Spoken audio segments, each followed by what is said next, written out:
Ada, you were a very small child, a few years after the Cuban Revolution when your father left to go to New Jersey. What was that like? Why did your mother stay behind with you?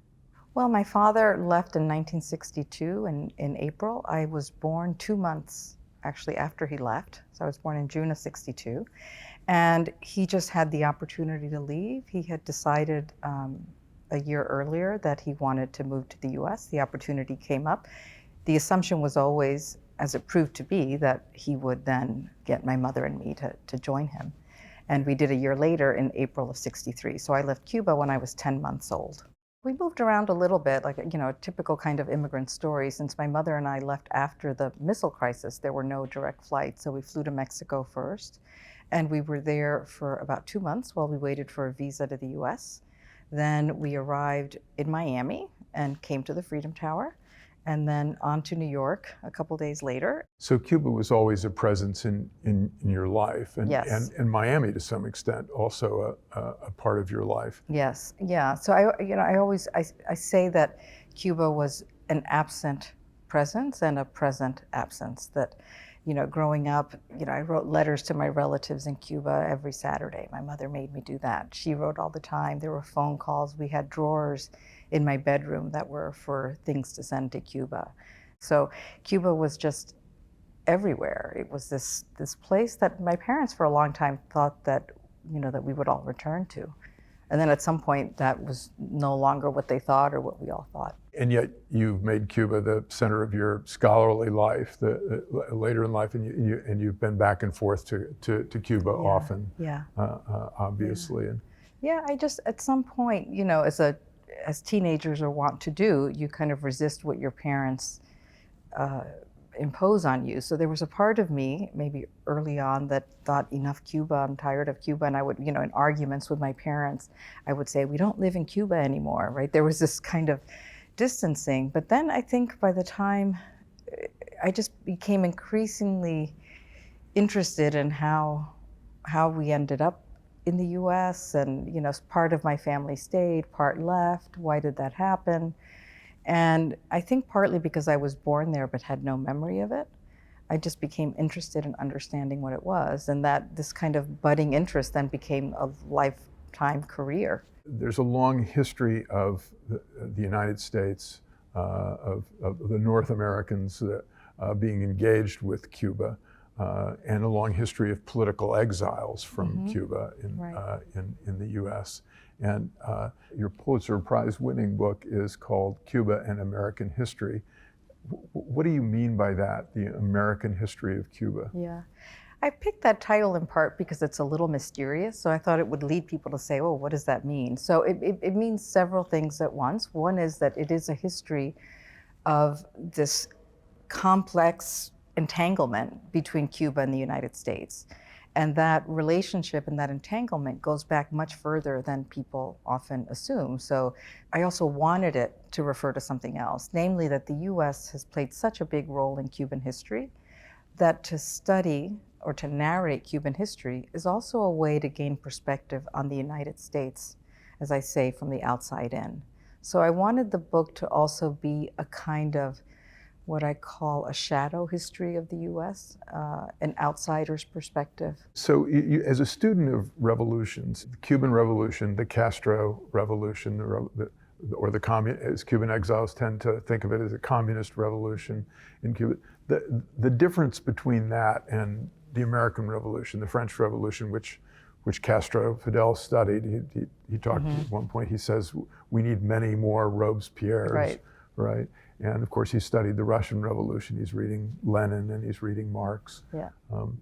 But what are the differences between the various revolutions? Oh, that's a complicated question. I think in some sense, because the question asked me to hold the Cuban revolutionaries steady as kind of one thing in one moment. And we have to remember that that it wasn't one thing. You like say he's in saying the book, that no nation is ever one thing, which I think is a wonderfully true. Yeah, and I statement. think in some ways, if you think about the Cuban Revolution, starting from the period of struggle against Batista, going back to, Batista staged a coup, an illegal coup in 1952, and Cubans mobilized against him. Not initially so much, but that it became a revolution against Batista by later in that decade. So if you go back to that period, and then you take it to the present, right? Because the system that was put in place by the revolutionaries still exists in some, not in exactly the same way, but it still exists. So that's over 60 years.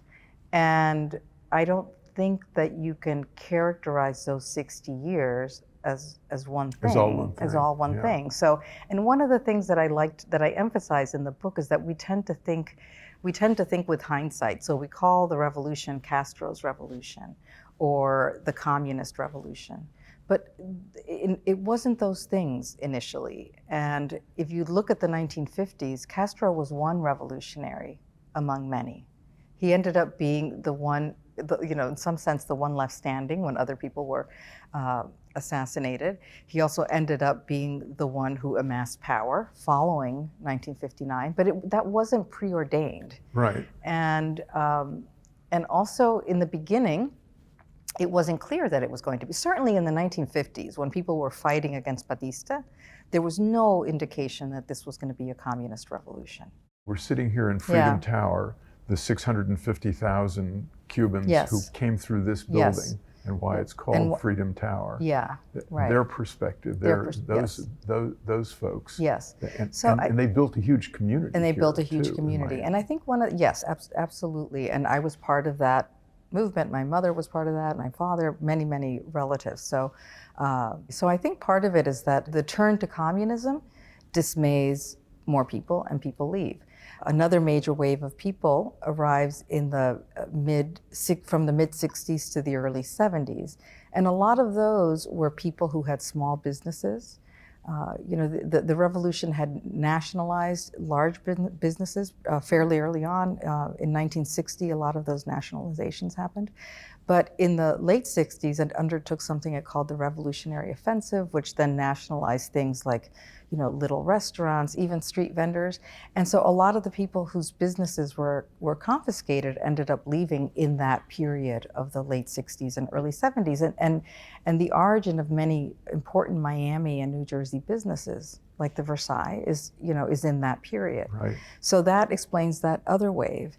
Then there's another wave during Mariel in 1980, where 125,000 Cubans take to the seas and arrive mostly in Key West.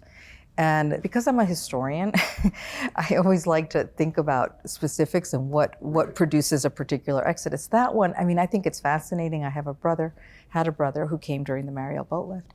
That one came shortly after the beginning of family reunification trips. So all those Cuban exiles who came in the 60s and 70s had never been able to go back. So they'd never seen their family, they'd never seen the place where, their homeland. And in 78, 79, the two governments, the US and Cuba, allowed exiles to return to Cuba for the first time. And many did. And they came back to the island with all kinds of presents and money and pictures and stories. And that created this kind of new desire among many to leave, to experience something new. So that accounts for that wave. There was another huge wave during what's called the special period, which is when after the Soviet Union collapsed and there was a crisis.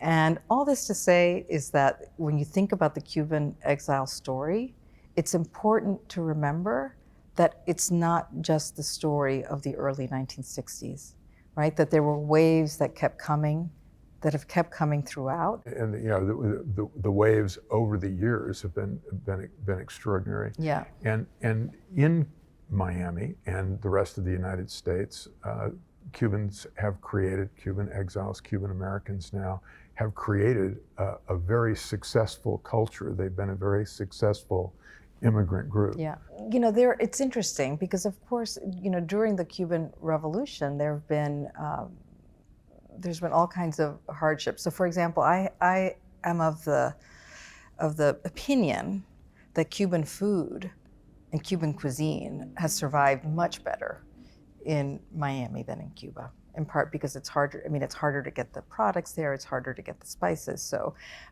if you want a good Cuban boliche, which is a Cuban pot roast, I mean, you're much likelier. Actually, you were much likelier to get it in Miami 30 years ago Right. than you were in Cuba 30 years ago, or Cuba now, or maybe even in Miami now. That's my opinion. So, and then my mother's been back many times, and my mother and I. So I've traveled there with my mother twice. She left a son behind, so she went during the family reunification visits in '79. She went back in 1980 to pick him up during Mariel. It turns out she got there and he had already left. And then after that, she was the one who always maintained. My father maintained that link too, but my mother, she would, every time, because they moved to Miami late. I grew up in New Jersey, but they moved to Miami in like 1986. So every time we'd drive around Miami, we'd see the Freedom Tower out our car window.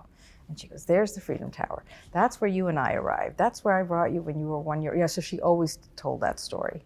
In the book, you mentioned something that's kind of a startling fact, because a lot of us who are interested in the history of immigration, the immigrant groups, know, of course, that 1965, Lyndon Johnson, Congress passes the first really generous, if you will, liberal view of immigration. But Johnson, you quote him saying at that ceremony in October of 1965, "I declare this afternoon to the people of Cuba that those who seek refuge here in America will find it." Mm-hmm.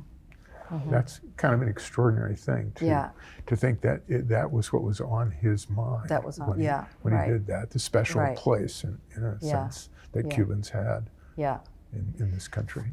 Well, the thing is, Cuba and the U.S. have always had this kind of unusual, special relationship. So in some sense, the story of Cuban migration is unusual, really. Right. Because the Cuban Adjustment Act gave people credit towards residency, which then produced faster citizenship. Right. And that was occurring in the same moment as the Voting Rights Act, right? So, I mean, that's just it. If you put the Cuban story in a broader American story, it sheds light on these epic stories of freedom. Right. But it also just really starkly illustrates these counterpoints, the limits, right? The Cubans were getting the credit towards citizenship at the moment when African Americans were just getting the voting rights, right? And that's part of the story too.